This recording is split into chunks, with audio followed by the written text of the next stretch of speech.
জগন্নাথ বিশ্ববিদ্যালয়ে জুলাই গণঅভ্যুত্থানের দ্বিতীয় বার্ষিকী উদযাপন উপলক্ষে আয়োজিত এক সেমিনারে প্রবেশকে কেন্দ্র করে ছাত্র দলের সঙ্গে জোকসু, জাতীয় ছাত্রশক্তি ও ছাত্র শিবিরের নেতাকর্মীদের মধ্যে দফায় দফায় ধাওয়া ও পাল্টা ধাওয়া এবং মারামারির ঘটনা ঘটেছে। দুপুরে বিশ্ববিদ্যালয় মিলনায়তন ও শহীদ মিনারের সামনে এ সংঘর্ষে উভয় পক্ষের অন্তত শতাধিক নেতাকর্মী আহত হয়েছে। আহতদের উদ্ধার করে ন্যাশনাল মেডিকেল কলেজ হাসপাতাল সহ ঢাকা মেডিকেল কলেজ হাসপাতালে পাঠানো হয়েছে। ঘটনা তদন্তে 4 সদস্যের কমিটি গঠন করেছে বিশ্ববিদ্যালয় প্রশাসন। আরিফুল ইসলামের তথ্য ও ছবিতে আরও জানাচ্ছেন ইউসুফ হাসান নাইম। দুপুর 12টার দিকে জুলাই গণঅভ্যুত্থানের দ্বিতীয় বার্ষিকী উপলক্ষে আলোচনা সভা চলাকালে দ্বিতীয় ক্যাম্পাস অস্থায়ী হল নির্মাণ সহ কয়েকটি দাবিতে প্ল্যাকার্ড হাতে সেমিনারে প্রবেশের চেষ্টা করে জোকসু, জাতীয় ছাত্রশক্তি ও ছাত্র শিবিরের নেতাকর্মীরা।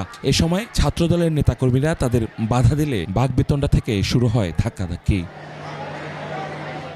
এক পর্যায়ে জোকসুর নেতারা মিলনায়তনের বাইরে অবস্থান নিলে যোগ দেয় ইনকিলাব মঞ্চের সদস্যরাও। পরে সেমিনার শেষে অতিথি ও শিক্ষার্থীরা বের হলে দুই পক্ষ আবারও সংঘর্ষে জড়িয়ে পড়ে। এতে জোকসুর ভিপি রিয়াজুল ইসলাম, জিএস আব্দুল আলিম আরিফ, এজিএস মাসুদ রানা ও জাতীয় শক্তির সাধারণ সম্পাদক ফেরদৌস শেখ সহ জবি ছাত্র শিবিরের সভাপতি মোহাম্মদ আব্দুল আলিম আরিফ এবং ছাত্রদলের আহ্বায়ক কমিটির সদস্য ইয়াসিন সাইফ সহ বেশ কয়েকজন গুরুতর আহত হন।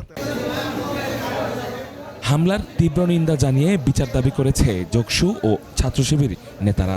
আমি বলি, ভাই আমি তো ছাত্রদের প্রতিনিধি, আমি আপনাদের হামলা করতে আসিনি, ওকে আমি নিয়ে যেতে চাই।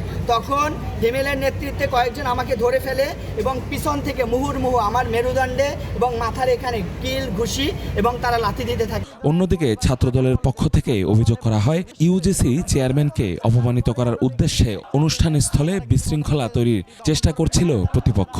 পরিকল্পিতভাবে তারা মব করছে।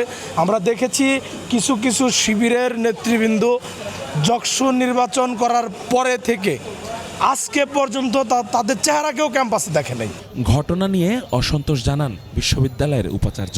এখন আজকের এই অনুষ্ঠানে যে ঘটনাটি ঘটল, আমার সাধারণ শিক্ষার্থীদের কাছে আপনাদের মাধ্যমে বিনীত জিজ্ঞাসা, এতে জগন্নাথ কি উপকৃত? প্রথম দফা সংঘর্ষের পর আহতরা পুরান ঢাকার ন্যাশনাল মেডিকেল কলেজ হাসপাতালে চিকিৎসা নিতে গেলে সেখানেও দ্বিতীয় দফায় হাতাহাতির ঘটনা ঘটে। পরে পুলিশ এসে পরিস্থিতি নিয়ন্ত্রণে আনে। এদিকে রাজধানীর আলিয়া মাদ্রাসায় হলের সিট দখলকে কেন্দ্র করে ছাত্র শিবির ও ছাত্রদলের নেতাকর্মীদের মধ্যে দফায় দফায় সংঘর্ষের ঘটনা ঘটে। এছাড়া ঢাকা কলেজে জুলাই অভ্যুত্থান নিয়ে পূর্বঘোষিত কর্মসূচির ব্যানার ও পোস্টার লাগানোর সময় ছাত্র শিবির ও ছাত্রদলের নেতাকর্মীদের মধ্যে সংঘর্ষে উভয় পক্ষের অন্তত 20 জন আহত হয়।